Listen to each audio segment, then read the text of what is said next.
नमस्ते दोस्तों, छठ माता की व्रत कथा आइए सुनते हैं। इस वीडियो पे छठ पूजा के दौरान महिलाएं जरूर पढ़े यह व्रत कथा, मिलेगा छठी मैया का आशीर्वाद। छठ पूजा व्रत कथा। छठ पूजा को लोक आस्था का महापर्व कहा जाता है।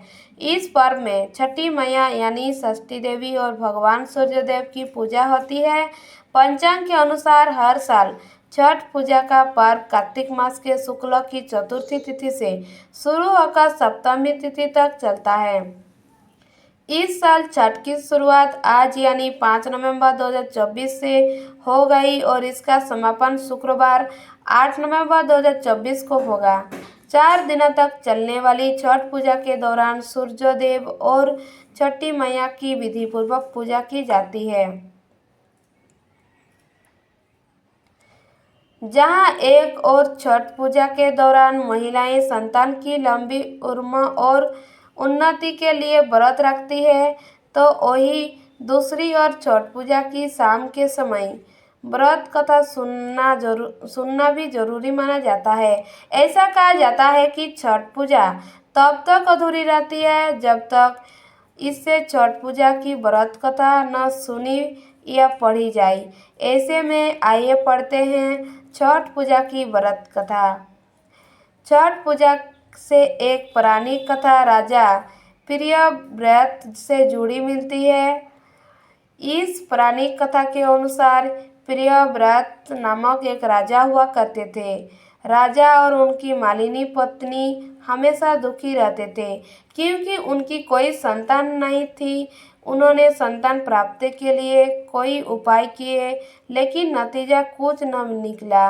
एक बार संतान प्राप्ति की कल्पना के लिए राजा प्रियव्रत और उनकी पत्नी महर्षि कश्यप के पास गए और कहा कि हे महर्षि, हमें संतान प्राप्त का कोई उपाय बताइए।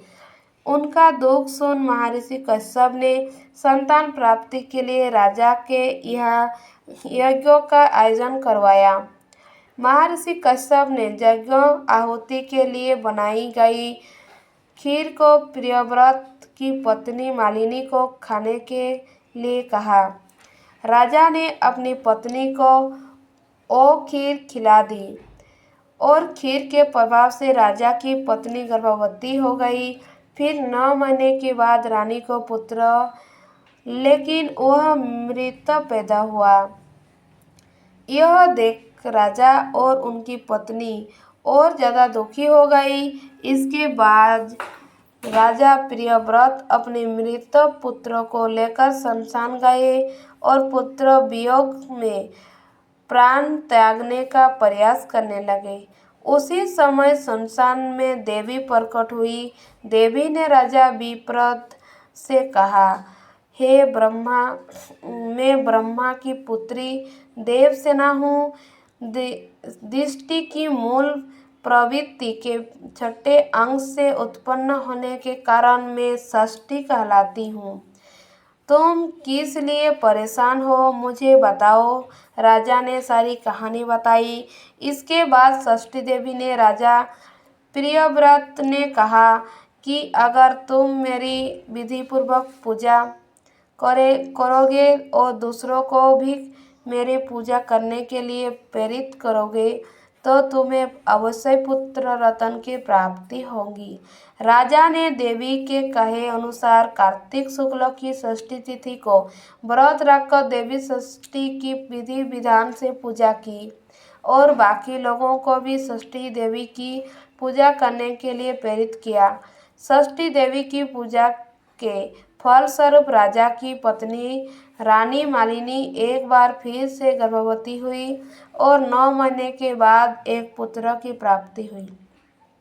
ऐसे मान्यता है कि इसके बाद से ही कार्तिक शुक्ल की षष्ठी तिथि पर छठ पूजा और व्रत करने की शुरुआत हुई। महाभारत में कर्ण की शुरुआत महाभारत काल में माता कुंती की पुत्र कर्ण को दानवीर माना जाता है। कर्ण को माता कुंती के साथ ही सूर्यदेव का पुत्र भी माना जाता है। कर्ण को सूर्यदेव की विशेष कृपा प्राप्ति थी। कर्ण नियमित रूप से सुबह उठकर घंटों पानी में खड़ा होकर सूर्यदेव को अर्घ्य देते हैं। सूर्यदेव की कृपा से कर्ण को महान योद्धा बन गए थे। छठ पर्व से जुड़ी एक और कथा पुराणों मिलती है। इस कथा के अनुसार महाभारत काल में जब पांडव जुए में अपना सारा राजपाट हार गए थे, तब द्रौपदी ने छठ व्रत रखा था। द्रौपदी व्रत और पूजन से संपन्न होकर षष्ठी देवी ने पांडवों को उनका राजपाट वापस दिला दिया था। धन्यवाद। अगर मेरा चैनल आपको पसंद आए तो लाइक सब्सक्राइब जरूर कीजिएगा। जय छठी मैया।